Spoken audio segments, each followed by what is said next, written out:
Fala galera, canal Davi Tavares aqui. Desde já eu queria pedir que você analisasse o conteúdo desse canal.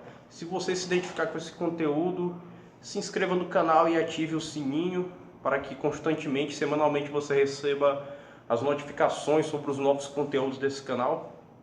Queridos, e hoje esse vídeo aqui é para falar um pouco a respeito de David Leonardo e Iago Martins. Eu não queria falar especificamente da treta, porque eu não cheguei a acompanhar a treta. Eu cheguei a ver algumas coisas que um amigo meu mandou. E esse amigo meu, ele me perguntou, Davi, é correto a briga entre cristãos? Eu queria pegar o gancho dessa pergunta que ele me fez para responder não só ele, mas responder a minha opinião. Repito de novo, a minha opinião, você tem todo o direito de discordar a respeito de toda essa situação. Queridos, a resposta para isso é sim e é não. Eu não estou falando isso porque eu quero ficar no meio termo, mas eu vou já explicar para você por quê. Por que eu falei sim e não e eu não respondi para você se isso é certo ou se isso é errado. Queridos, a gente aprende na história da igreja que existem brigas que é necessário que o cristão compre algumas brigas por serem brigas justas e por ter uma causa santa. Eu vou explicar rapidamente para você. Se você é cristão evangélico protestante, você já parou para pensar qual foi o fruto e qual foi a raiz do protestantismo? Foi o protesto. Foi a briga contra outros cristãos que estavam deturpando a simplicidade do Evangelho de Cristo. Você vê, por exemplo, que Martinho Lutero, ele estabelece ali as 95 teses e ele coloca ali na parede do templo, as 95 teses diante dos olhos de todo o povo. Para você que não sabe, naquela época, você se levantar contra a autoridade do Papa e contra a doutrina da Igreja Cristã Católica, era você se suicidar, era você pedir para morrer. E Lutero, ele não foi morto por uma graça de Deus, porque era necessário que a reforma protestante acontecesse. Aí eu pergunto para você, Lutero, João Calvino, entre outros reformadores, eles pecaram por terem brigado com outro ou discutido com outros cristãos? Não, porque era uma causa justa, era uma causa santa. A doutrina correta do Evangelho de Cristo estava sendo deturpado. A doutrina que estava sendo pregada pela igreja naquela época era uma doutrina que estava levando pessoas para o inferno. Agora vamos entrar no assunto de David Leonardo e Iago Martins. Desde já eu vou logo falar para você, eu não sou fã de nenhum dos dois, né? Só que claro que eu vou tentar dar a minha opinião aqui de uma maneira bastante equilibrada. Mas eu quero dizer para você que a briga começou mais ou menos assim. O David Leonardo, queridos, ele tem um jeito diferente de se pregar. Eu não sei quais são as intenções do David Leonardo, mas eu acredito que ele não seja uma pessoa ruim. Eu percebi que ele prega muita coisa errada. Eu percebo que a juventude cristã está ficando mal acostumada com o tipo de pregação do David Leonardo. É uma pregação que gosta de amassagear o seu ego, mas é uma pregação que não gera no coração do ouvinte o arrependimento. Eu estou falando isso para você porque, assim como o Iago Martins, eu já assisti várias pregações do David Leonardo, e você pode comparar, por exemplo, com um grande pregador da Inglaterra, do Jonathan Edwards. Jonathan Edwards, quando ele pregou o seu famoso sermão Pecadores nas Mãos de um Deus Irado, ele pregou realmente a doutrina da palavra em relação à realidade do inferno e à realidade da condenação eterna. E a história diz que a pregação de Jonathan foi tão impactante e gerou um arrependimento tão profundo que algumas pessoas que estavam ouvindo aquele sermão se agarravam nos bancos da igreja, clamando para que o pregador rogasse a Deus em favor deles para que eles não fossem lançados no inferno. E várias pessoas se converteram naquele dia. Então, querido, toda pregação que não gera no coração do pecador a consciência de que ele é depravado, a consciência de que ele não é merecedor da glória de Deus, a consciência de que Cristo morreu na cruz por misericórdia, por um amor incondicional, e com a consciência de que ele precisa se arrepender, quero dizer que essa pessoa ela não está pregando o Evangelho de Cristo se não tiver essa base.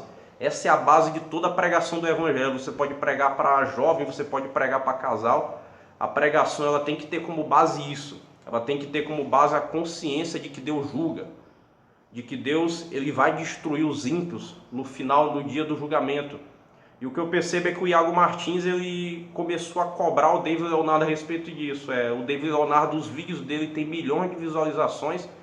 E é o seguinte, se milhões de jovens estão tendo acesso a um evangelho totalmente diferente, a um evangelho deturpado, que não é o evangelho que nós encontramos na Bíblia, eu vou dizer para você que o pastor Iago Martins ele não está errado em fazer a cobrança.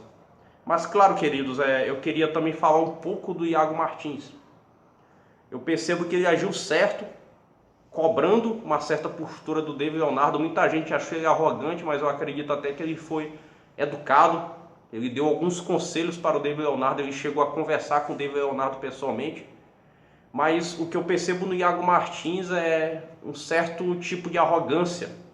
E eu vou dizer para vocês o seguinte, eu sou admirador de vários teólogos e vários pregadores da linha teológica do Iago, que é a linha calvinista, a linha que eles chamam de reformada por ser calvinista, por ter como base a doutrina pregada por João Calvino, a visão bíblica que Calvino teve do Evangelho de Cristo.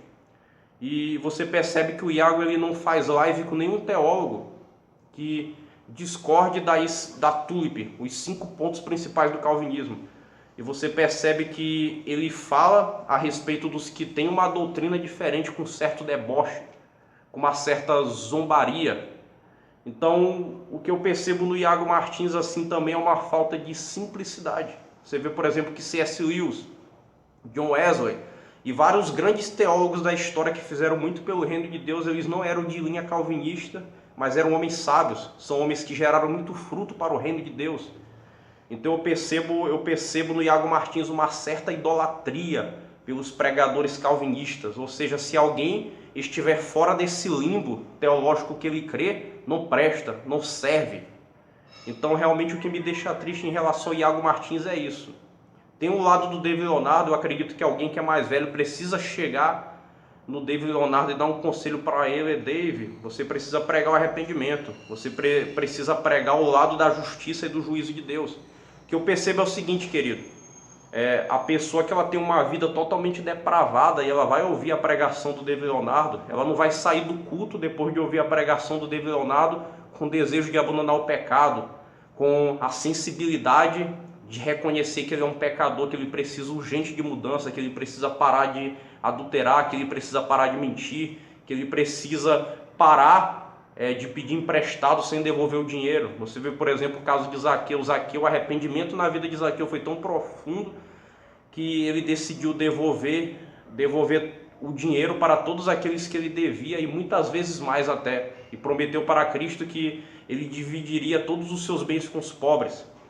Então eu percebo que no David Leonardo falta isso. Eu acredito que ele não é um cara do mal, mas eu queria muito ver o David Leonardo ele mudar o estilo de pregação dele. Essa questão de você dizer que nós, os seres humanos, somos o centro do coração de Deus, como se Deus fosse humanista, como se Deus dependesse de mim, dependesse de você. Pelo amor de Deus, queridos, Cristo, o Senhor, ele vive para a sua glória. Nós fomos salvos para a glória de Deus. Não porque Deus ou Cristo depende de mim, depende de você. Então eu percebo isso. Falta alguém, uma pessoa mais velha, dar um conselho para o David Leonardo. E eu percebo também que falta um pouco de humildade por parte do Iago Martins. Eu conheço muitos teólogos calvinistas que têm uma simplicidade do evangelho de reconhecer que a sua doutrina também está sujeita a crítica, também está sujeita a erros. Eu não vou falar especificamente da doutrina calvinista aqui, mas eu quero dizer para você que eu não sou calvinista, mas eu me considero um cristão reformado. Eu me considero um protestante, eu me considero um pregador do Evangelho de Cristo. Não é porque eu discordo das 5 bases principais do calvinismo que eu não sou um pregador do Evangelho. Então falta sim uma simplicidade por parte de muitos calvinistas. E futuramente eu vou fazer um vídeo explicando porque eu discordo dessa visão teológica calvinista. Mas no mais é isso. Se você discorda de mim, dê um dislike no vídeo, você tem o direito de discordar. Deixe o seu comentário aí embaixo, independente se você concorda ou discorda. Se inscreva no canal, curta o vídeo, compartilhe.